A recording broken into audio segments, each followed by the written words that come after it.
We gather in this sacred space, made more sacred in this moment by the presence and attention of each and every one of us. I invite those gathered in the sanctuary to greet those attending from home on the live screen by turning around and waving from your pew. And for those in the sanctuary, let's greet one another face to face or mask to mask.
That was nice. Good morning.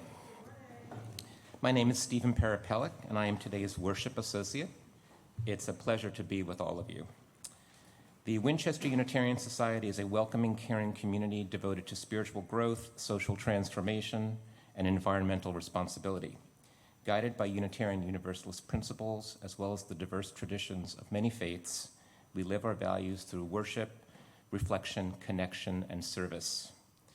Here we welcome all, people of all racial and ethnic backgrounds, of all sexual orientations and genders, of all incomes and abilities, people of all beliefs, and people with religious questions.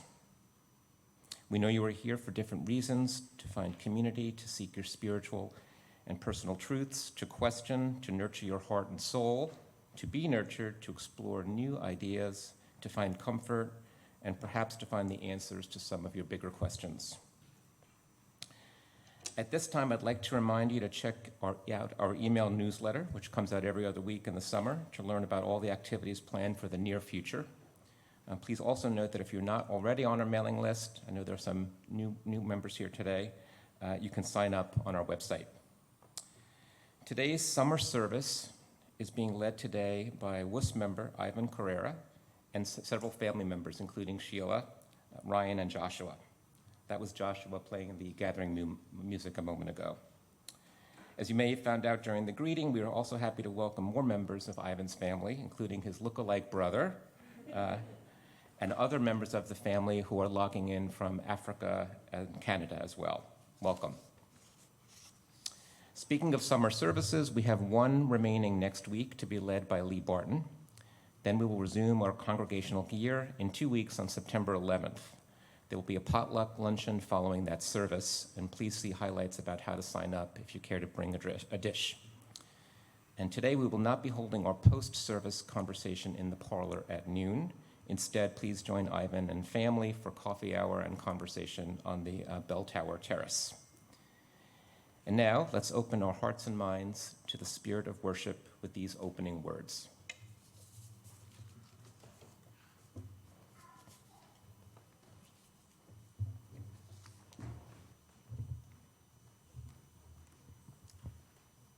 Morning.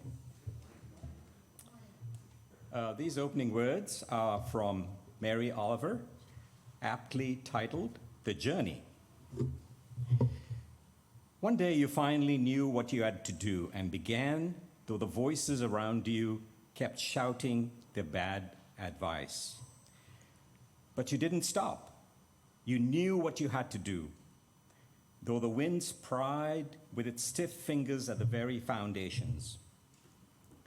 It was already late enough, and a wild night, and the road full of fallen branches and stones, but little by little, as you left their voices behind, the stars began to burn.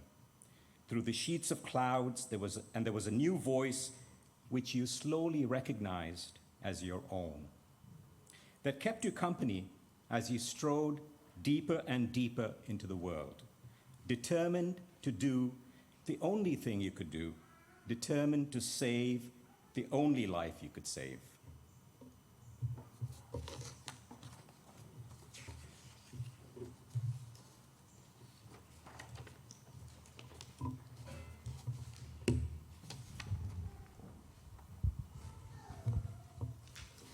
Amidst the swirl of life's challenges, fears, and even moments of crisis, I make time to gaze at the night sky to see the vastness there, and to remember that this moment in time is but a flicker, not an inconsequential flicker, for what I do and think now does matter.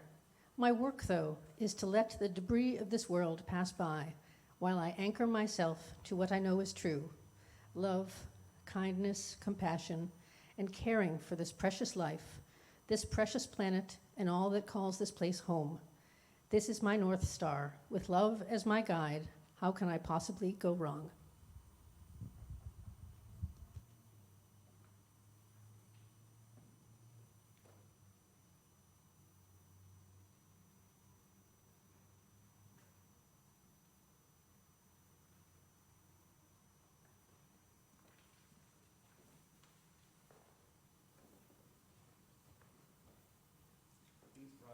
Our opening hymn, Morning Has Broken.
Now we get personal.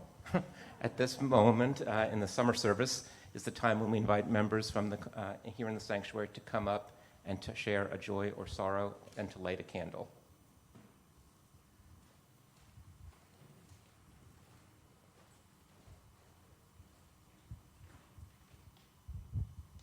I'm Sheila Rudolph Correa, and my joy is the pleasure of having Ivan's family members come join us for the past week. It's been delightful having them, and we're so pleased to have them help in the service today.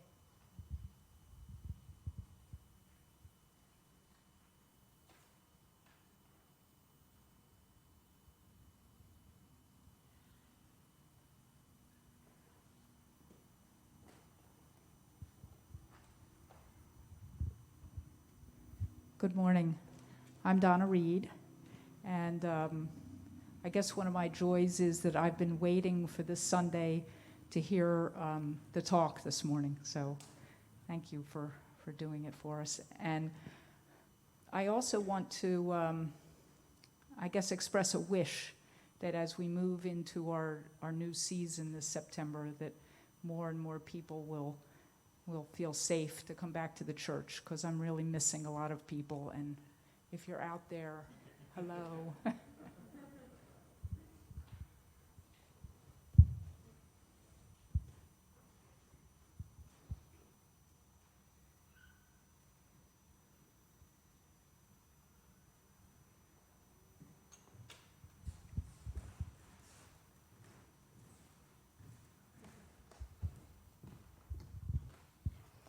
I'm Margaret Sudbury, and I'm full of joy because of the renewal of the school year coming up. Not because I was a teacher, and I'm glad that's through, but because my grandkids will finally be in a classroom. The 5-year-old needs civilizing.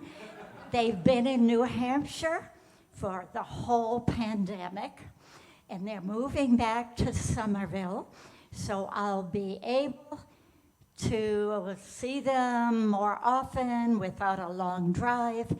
And the 9-year-old girl is looking forward to seeing friends.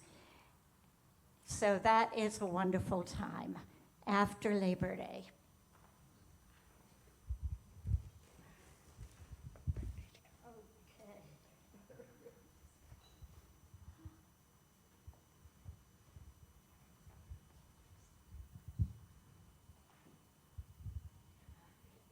Hi, my name is Dennis Brett. It's really good to see so many people here today. One of the things for me that's good is sometimes summer can be a little bit, I guess, difficult because everything seems to end in the spring. So I look forward to the fall and choir starting again, which will be absolutely wonderful, and just doing things that that I just really enjoy doing. And so it's really glad that you said that we're looking forward to the fall, because I am clearly looking forward to the fall. Thank you very much. Would you mind? Not at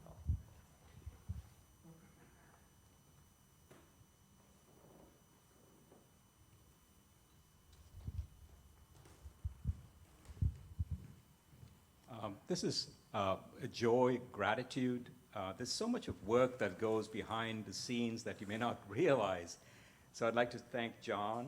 I'd like to thank Dennis, Stephen, Sean and Jay, and Michael in the back, and Richard as well. So thank you very much for helping put this together. It makes it so much easier for anyone who hosts it. And I recommend doing this because it's really a community that builds together. Thank you.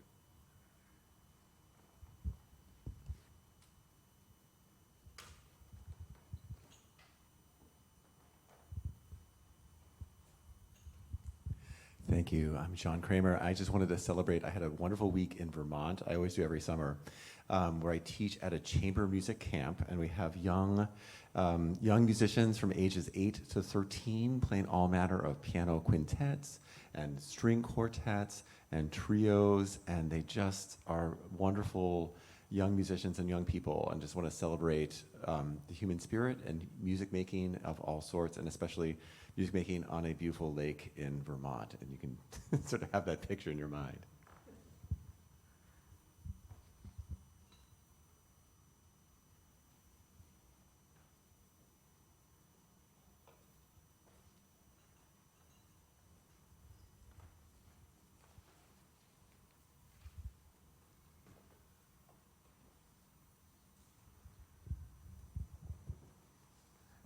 I'll now light one more candle for all of the joys and sorrows that remain unspoken, and also to remind you that we'll now take a moment of shared silence together, and then we'll emerge from that by singing the hymn Mother Earth, Beloved Garden in the Teal hymnal. Thank you, Margaret.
Luke 21:25-33.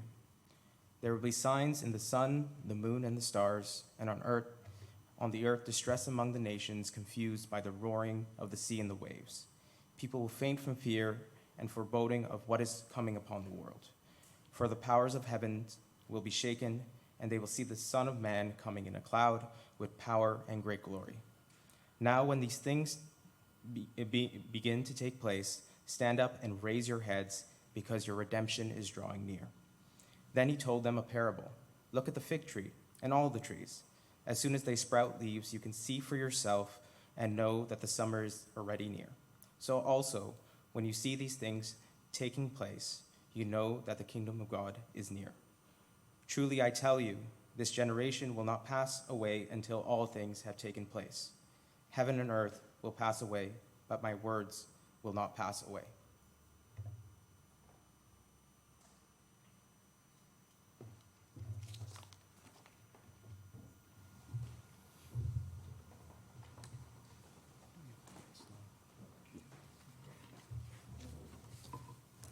Of course, I need slides. Oh, I see.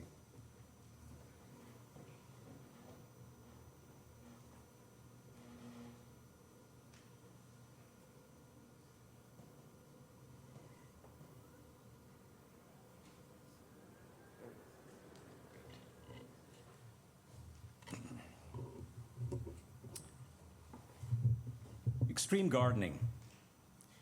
Extreme and gardening. These are two words that should never be strung together. The Bible is rife with such words that do not belong together, but are used to grab your attention. Words such as virgin birth, or the first shall be last.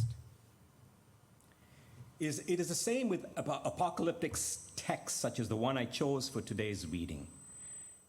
These texts scare the bejesus out of anyone reading them, especially if taken literally. Think about the seven-headed beasts and the wars and destructions in Revelations.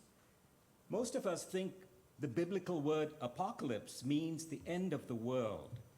However, apocalypse is a Greek word that literally means to uncover or reveal. It is when you see the true nature of things, strip or reveal something that you could not see before. Today's reflection is about change versus transformation. I will start off with a personal perspective and then transition to gardening. Thank you, Fred, for coming here. Change is easy. Change is when you simply substitute or replace something. However, transformation is a change so significant that it leaves the object of transformation unrecognizable from its previous state. A butterfly is a transformation and is not a better caterpillar. Slide 1. Let's start off with a reading from Luke. Thank you, Ryan. I was inspired by this apocalyptic passage after listening to Pastor Nadia Bolz-Weber's sermon. The first line in this reading is there to draw our attention to turmoil. And there will be signs in the sun, moon, and stars, and on the earth distress amongst nations, confused by the roaring of the sea and waves. In today's time, you could easily substitute the roaring of the waves and the roaring of the sea and waves with rising temperature, drought, and the wildfires.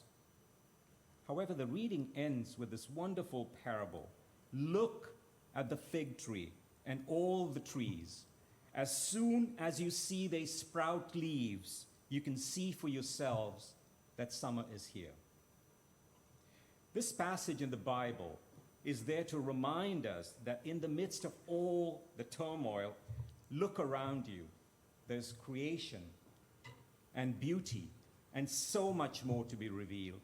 God is always with us in the present moment. As many of you are aware, I had back surgery in April, where I had to learn to walk all over again.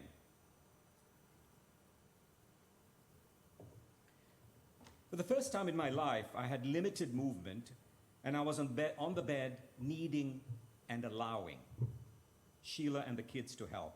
I'm terrible at allowing. I do not like being vulnerable, and frankly, I would rather strive hard to become worthy rather than allowing. Slide 2. In Pastor Nadia's sermon, she says, transformative change does not happen when everything is going well.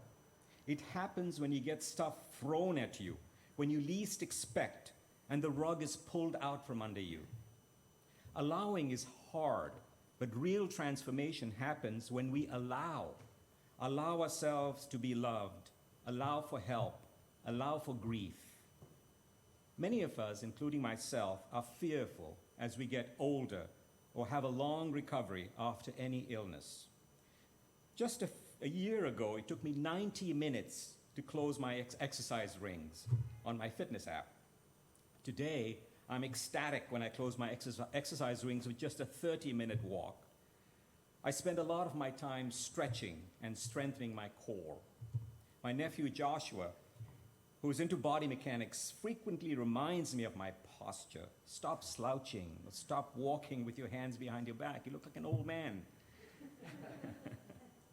Of course, this is all so disorienting and foreign to me.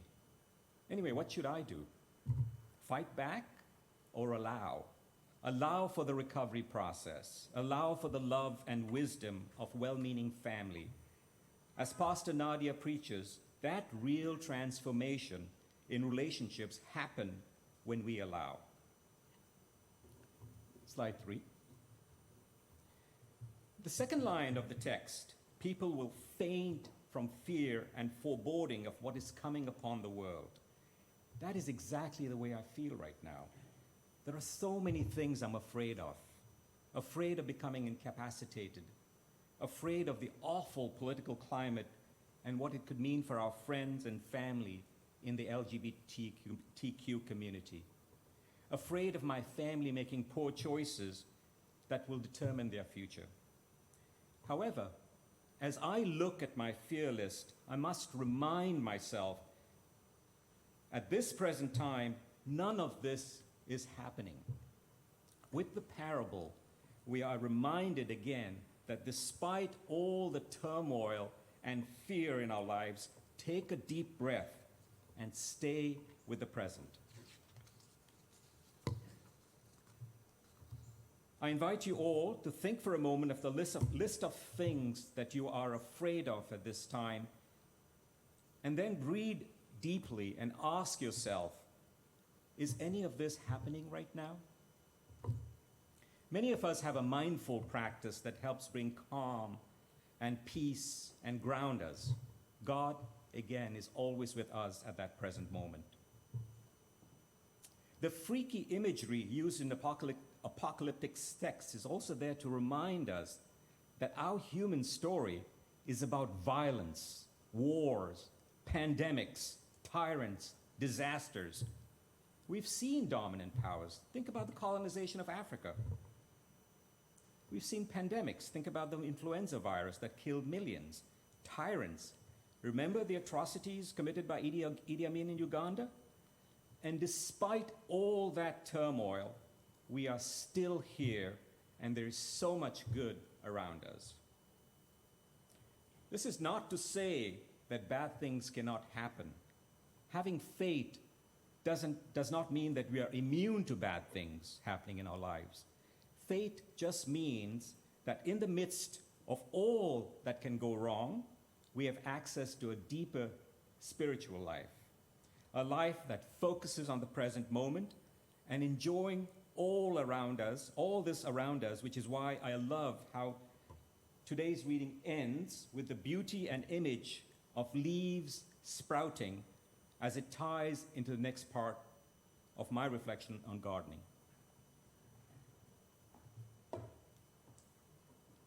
In 2019, I began dabbling in gardening, and for inspiration, I would walk around the neighborhood and take numerous photos of the beautiful gardens in Winchester.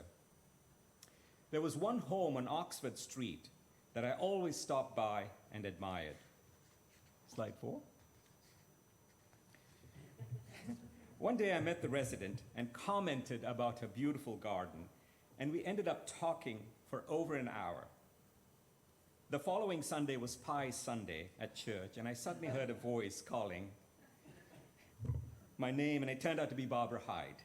It was her garden on Oxford Street that I so admired, and it was awesome to discover that she was part of this community. Barbara embodies all of the qualities of a great gardener. She's patient, generous, curious, and recognizes and identifies many of the plants she works with. Barbara would share her plants, and I would test them on my garden. We actually share a joke that my back problems were exacerbated with all of the plantings that I received from Barbara. And there may be some truth there. What started off as a simple love of being outdoors became a full-fledged passion. My extreme obsessiveness took over. I would continuously tinker with the garden, moving plants around and striving to create symmetry and play with color. I obsessed with change. But a kind of transformation happened during the lockdown in 2020. The pandemic was tough on all of us, and I'm quite sure several of you took up intense gardening. And it is well known that a regular dose of gardening can reduce depression and anxiety. We typically attribute the feel-good feeling to being outdoors and getting sun and fresh air. However, it was Christopher Lowry, a professor at the University of Colorado, who first published a manuscript linking soil microorganisms to brain health. Slide 5. Lowry was a research fellow at the University of Bristol in the early 2000s when he began to hear stories about a bacterium called Mycobacterium vaccae, a rare microorganism discovered in the soil on the shores of Lake Kyoga in Uganda. In April 2007, he published a groundbreaking study, and of course I have the citation right there, showing that when a preparation of Mycobacterium vaccae was injected into mice, it activated brain cells that produced the feel-good chemical serotonin and altered the animal's behavior in a way similar to that of antidepressants. As Chris goes on to say, we know that exposure to pets and rural environments during development is beneficial in reducing risk of asthma and allergies later in life. We can now show for the first time that these exposures are likely to be also important for mental health. Slide 6, please. Different types of plants provide different types of bacteria. Spinach, for example, contains over 800 species of bacteria. Chris has a 30-day plant smoothie made up of just vegetables, and I've listed them right over there. This is the equivalent of eating a whole forest or farm each day. This booster shake is meant to diversify the gut microbiome. Chris claims that the more diverse your microbiome is, the more resilient you are to mental health and physical ailments. Slide 7.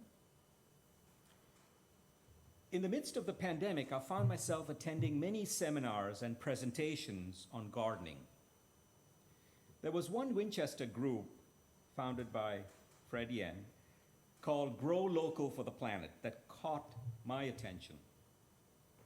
The topics covered by this group were varied and included healthy soils, use of native plants to attract native insects, increasing biodiversity, creating pollinator pathways, etc. The Facebook and website links to the group are pasted at the bottom of the slide. Next slide, please. Through this group, I was exposed to the teaching of Sadhguru, who is raising consciousness through Save the Soil. Sadhguru is an Indian mystic who has made healthy soil a personal crusade for over 20 years. He has spoken at the United Nations, Davos, World Bank, and almost all major universities in the world, including MIT and Harvard. He has several billion views on YouTube, mobilized millions of people in India to save their rivers and plant trees. This is aside from his spiritual teachings. I was also introduced to Doug Tallamy, who's the T.A. Baker Professor of Entomology at the University of Delaware. He's an author of several best-selling books. Doug speaks nationwide about his concerns that our approach to gardening must change. Widespread planting of ornamental plants native to other parts of the world is creating ecosystem-wide problems. Next slide, please. A recurring theme of many of the Grow Local meetings was on the use of regenerative gardening to not only restore soil, but also increase nutrient density of our foods. I learned that we can actually measure nutrient density using a handheld nutrient meter. We even had a demonstration from Fred Yen on the potential of this device. Think about walking into a grocery store and making informed choices on the vegetables you choose. I mean, it's pretty revolutionary. In fact, if you go to the website, you can't get that device. It's sold out. So, next slide, please. Through this group, I learned about the mycorrhizal fungi that cling to roots of plants in a symbiotic relationship. Think about an underground network that connects all life and the fungi acting as trading partners. Trees crave the nutrients they offer. Fungi, in turn, gobble up the carbon that trees provide. By one estimate, 5 billion tons of carbon flow from plants to the mycorrhizal fungi annually. They do a fantastic job at carbon sequestration. The diversity of these fungi is a huge factor in soil health. However, fungi are sensitive to human activity, chemical fertilizers, logging, and climate change. Next slide.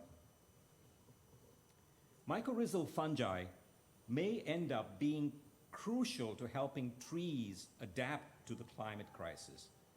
During difficult times, organisms find new symbiotic relationships to expand their reach. With that in mind, every plant I saw in the ground, I now coat their roots with a solution of mycorrhizal fungi that I purchased in bulk from Amazon.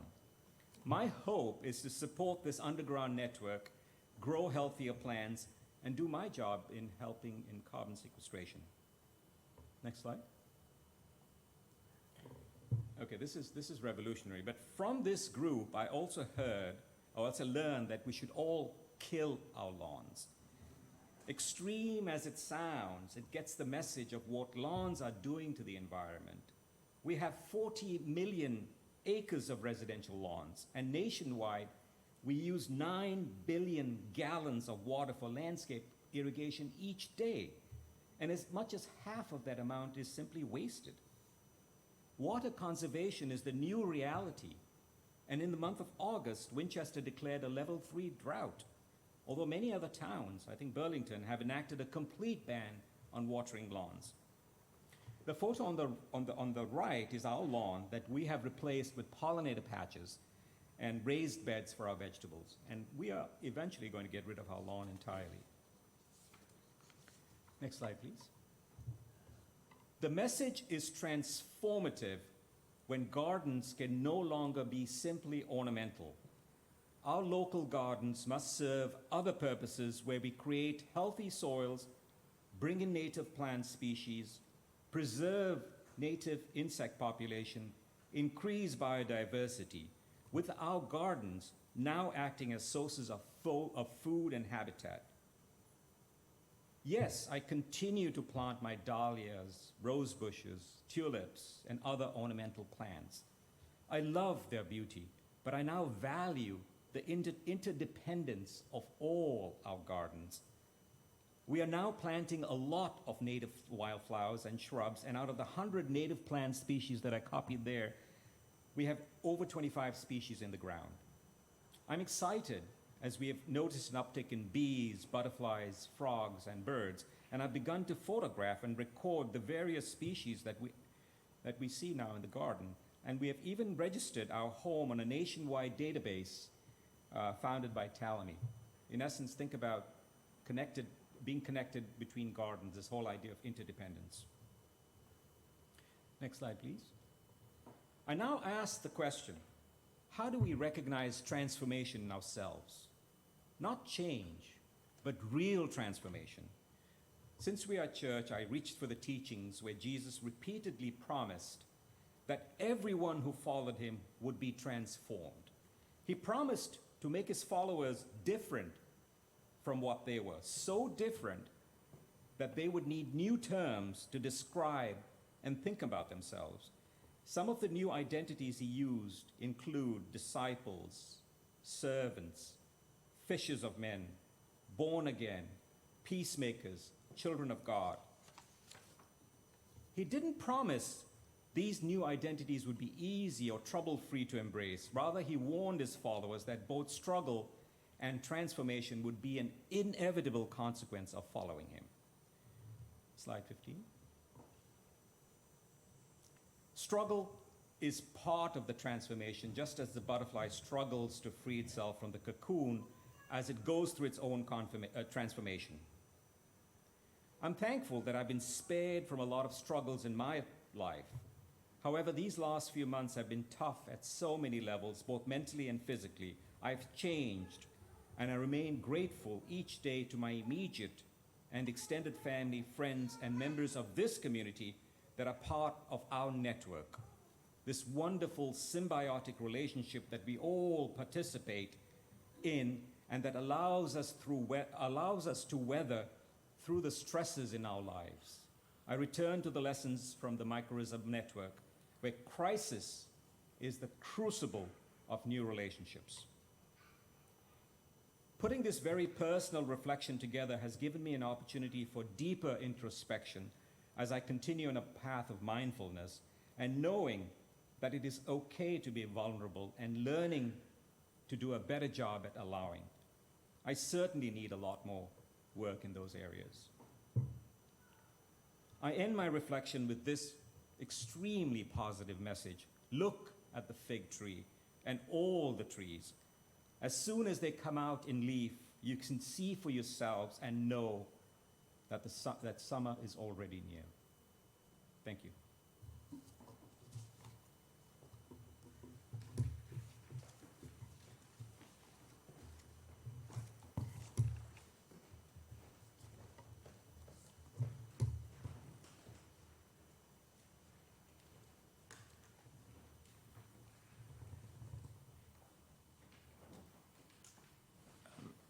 Thank you, Ivan. I wonder if you might share the slides. There was so much useful information there. Terrific. I'm sure others would like that too. Our weekly offering is an opportunity of dedication, an invitation to live our values through acts of generosity. In this way, the offering is also a spiritual practice, a collective affirmation of our shared values and a commitment to the mission of this liberal religious congregation. Those attending via live stream will soon see information about how to donate. Those in the sanctuary are also welcome to donate electronically by referring to the information in the order of service. If you are visiting for the first time, we invite you to be our guest. Please complete the card in the pew rack in front of you and drop it in the collection plate. The offering will now be generously given and gratefully received.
Those who wish to do so are invited to join me in reciting our affirmation of shared ministry. We gather not for ourselves alone, but to use our common power to build the beloved community within and beyond these walls. We create and reaffirm this covenant this day to make justice flourish, to practice compassion amidst difference, and to embody transformative love. Now please rise in body or spirit for our closing hymn, Earth Was Given as a Garden.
In every detail of this day, let me be fully alive to the words I speak and those I hear, and to the eloquence of the silence where no words are spoken.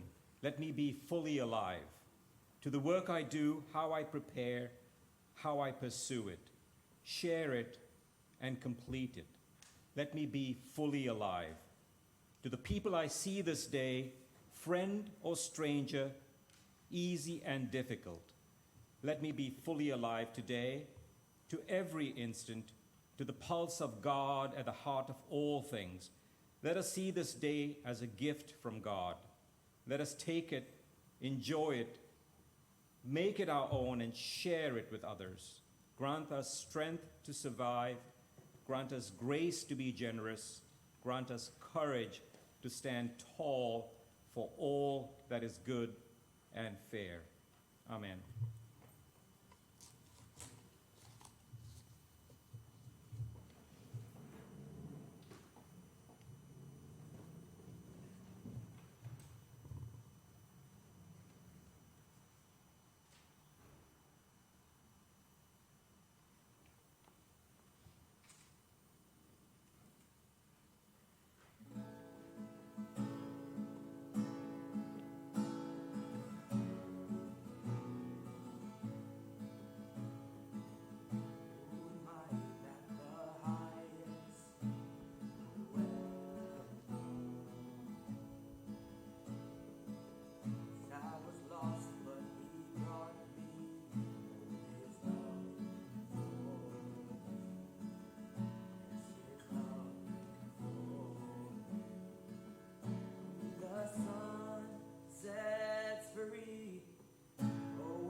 chosen, not forsaken.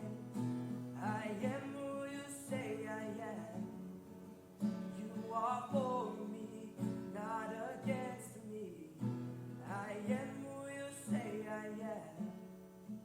I am chosen, not forsaken. I am who you say I am.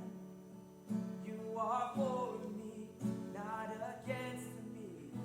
I am who you say I am. Oh, I am who you say I am. Who the sun sets free. Oh, it's free indeed. I'm a child of God. Yes, I am.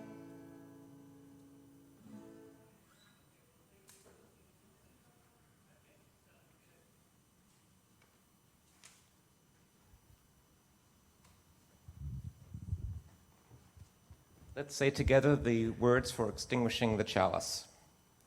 We extinguish this flame, but not the light of truth, the warmth of community, or the fire of commitment. These we carry in our hearts until we are together again. Wonderful. This service has ended. I'll see you out on the terrace. Thank you, Ivan.